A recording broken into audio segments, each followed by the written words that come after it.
It's usual to thank people at the end. However, I'm very, very, I'm quite radical. So I'm actually gonna, before I begin, I just want to thank a couple of people who inspired me to write this today. Actually, one person was somebody I dropped on Rosh Hashanah to our lunch, and he said he loved being with us because we liked singing, and you're going to see why he's inspired me today. The Kehillah's racial justice group, I really want to thank for this as well, because they've really inspired me to write what I'm going to say today. And my son Joshua, clearly you've heard about Joshua in the Torah piece, but I've also got a son called Joshua, who inspires me every waking hour with love to do and be better despite challenges of being Black, Jewish, and a woman. He's taught me to love our future in a way that transcends what's happened in the past, and how parts of our Black ancestral past have permeated into the structures and the systems that have been designed to hold us back. So you can close your eyes if you want to, don't have to. But what I'd like you to do is think of a song that awakens and recharges your spirits or your heart or your mind, or all three. Is it a lyrical song with words, or a melody that takes you on a journey through some musical bliss, through some joy, knowledge? Is it a song or melody that sparks a fire or light within your heart, purifies your mind and really moves your soul, resetting euphoric energy that activates your body and your creativity? At 6:40 every day, Alexa triggers a playlist of morning motivation songs. Joshua, my 8-year-old son, and I ritually sing every song as we move through the house to get ready for the day ahead. The recent addition to this playlist is Stormzy poignantly flowing with the words, "There's a time you should move and a time to be still. There's a time to destroy and there's a time to rebuild." And the songs really spark us to life. They ignite a warmth within us. And we listen to a lot of Black artists, of course, but also songs that compel us to be strong, be resolute, embrace the glorious richness of our intersectional identities that stimulate being a leader that actions love. Before he realized fractions, he's a lot better now, before he realized they were a thing, Joshua used to describe himself as half a Black, half a Jew, and half a Jamaican. My heart would lift, pride ebbing through my smile, whilst my mind then sculpted the challenge that this hybrid is going to bring for him. A minority within a minority. Two communities with a corresponding history of persecution and oppression. A rigid creed that non-white peoples were inferior was deeply entrenched in the Holocaust and the transatlantic slave trade through British colonialism, manifesting brutal oppression in the social, economic, and political structures with some devastating consequences. Non-whites being defined by those in power and those who considered themselves superior. The intergenerational legacy and trauma ebbs throughout both Black and Jewish communities. However, for Joshua, this may deepen with the recognition and the need to reconcile some of the history of Jews in Jamaica. Whilst religious, political, and economic oppression forced Jewish people to leave European countries such as Spain, Portugal, England, and Germany in search of freedom in Jamaica and the Caribbean, alongside those of other faiths, some of our own actually engaged in the commerce that enslaved Black people. That whilst this was happening, Jews in Jamaica were still seen as a threat and were fighting for their own civil and economic rights. That some were compensated after the abolition of slavery, whilst the victims of slavery were and still are not. That Nathan Rothschild and Moses Montefiore arranged 50 million of the 20 million pounds of the government loan that financed the slave owner compensation process that British taxpayers have only just finished paying off in 2015. These are uncomfortable truths for Anglo Jewry, let alone what these will present for Joshua. As his mum, I attempt to teach him that once you've been affected by something, you cannot store the emotion, otherwise it would destroy you. Instead, pull the ideas from it, own it, control it, and transfer the burden of the emotion in a way that creates a different reality through action out into the world. Be strong and resolute, my son. This year, 5783, I never know whether to say 5,783, so I'm just going to say 5783, is one to embrace. 5, or hey, is described as the garments of thought, both imaginative and meditative. Speech, both the words of the heart and words of the lips, and action, where you either do or you don't. It is the essence of elevating your thoughts and speech to action in union for freedom. 7, or saying, the crown and sustenance. That's what. The time of rest to focus on the world around us with the blessings that nourish us, to overcome negativity, reset, and sustain us for what is ahead. 8, or head, for life. Something that is beyond the natural order.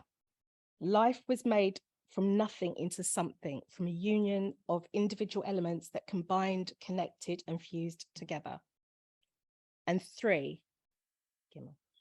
well, the symbol is for nourishment, the bridge. The blending of disparate elements into a harmonious whole. The Torah was given in the 3rd month of the year to Moses, who was the 3rd child of 3 children, issued to people of 3 groups in 3 segments. The power of 3, where 2 contrasting forces are brought together through integration or merger to create a 3rd entity. The power of 3. Liberal Judaism is 120 years old this year, birthed and fused together by the power of 3. Claude Montefiore, thinker, Lily Montague, the activist who Claude said stirred him into action, and the community to create the actual movement itself. The power of 3. Equity, diversity, and inclusion cannot exist in isolation. Combined together, it is social and racial justice in action. The power of 3. The centrality to Judaism are ethics and our values, purpose, principles, and practice, study, prayer, action. It is within the latter, action, that demonstrates our Jewishness, whether we are born Jewish or Jewish by choice. This action, the giving of loving kindness, is core. The connection, it transcends love as emotion. It is love in action. For Rene Cassin, co-drafter of the Universal Declaration of Human Rights, which the UN adopted in 1948, human rights was rooted in his Judaism, and he used this to define its legal principles. Of course, we have the laws and systems that codify this declaration. However, when you look at the systems, the policies, the practice that disproportionately affect Black people when they have little social power to stop it, the human rights vision and reality are far from unified. The Zulu concept of Ubuntu was used to bring together post-apartheid South Africa. I am because you are affirms the potential of human beings and appreciation of their individual uniqueness, collectively working to achieve goals that are greater than one individual or one group. Collectively together, we must not only speak out, but step up in action with energy and purpose, to be the rebels, not the clones, be strong and resolute. We are interconnected, which necessitates a safe space, collaboration, and action to evoke the essence of who we are. The power of 3 will set us all free.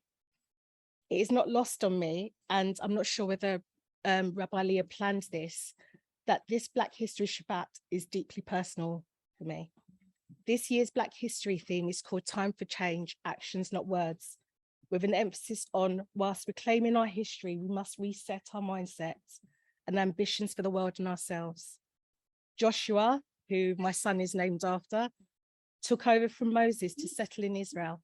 He is consistently told to be strong and resolute. It is also Shabbat Shavua, midway between Rosh Hashanah and Yom Kippur. And for this year, it falls at the end of the Shmita year, which occurs every 7 years. a time where we gather as a community to re-engage in our core values and commitment to repairing the world and remind ourselves that our greatest strength lies in our ties to each other, connected to our authentic selves and genuine power. Like race, what is considered normal is a construct and a result of causes and conditions placed by others. This means that profound change is possible and it is within our reach. Like Shabbat and Shmita year we have just emerged from, this Black History Month theme is the necessary reset and a point for reflection and correction in action. It's time to rededicate and transform ourselves to manifest our love for humanity. Today's portion ends at the beginning of a song. I'm not gonna sing it because that's probably next week. Partially created to reawaken us to our duty. Last week, my Black Jewish brother here sounded the shofar beautifully in unity with Nina. The shofar during the high holy days is there to call us to action. I was compelled to record it so I could view it at times when in 5783, I will need to reawaken from the rest when it gets hard or challenging, to spike the divinity into action, to remind, to be alive, and to action love. But I also need you to do so too. My ask of you is to be a community of Joshuas, Claude Montefiores, Lily Montagues, Renee Cassins, the Zulus, and for those who feel really compelled to do so, one of my favorites, Rosa Luxemburg's. The leaders of the future, strong, resolute, speaking up with action, rebels, not clones. You thought of a song earlier. I'd like you to play that every morning and every week to call you to those actions to advance social and racial justice every day. Be strong and resolute, my people. The power of three was going to set us all free. Wait a minute, Tanya. Don't go, because we always like to reflect on what our people who've delivered a sermon have said. And there's so much for me to process there. I'm quite emotional by it. The first thing is, why don't you give more sermons to us? Come and talk to us more, because the last time was a while ago and it was really wonderful. I think for me, what I got from that was a couple of things going round in a circle, starting with motherhood. And I see, Joshua's such a great child. He's such a lovely little lad. You haven't heard him sing, so no, not yet. Well, maybe we could get him on the cards and get him to sing his song for us one morning. But it started with motherhood and it went through a whole cycle, and that the burdens that we have and how you get through it. Coming back to love and kindness, and then giving a whole an outlook for us, things that we have to do. This is what we need to think about. This is what we need to take forward with racial justice and with our next year. So I'm looking forward to the song, to listen to it every day. Thank you for that. Shabbat Shalom, Shana Tova.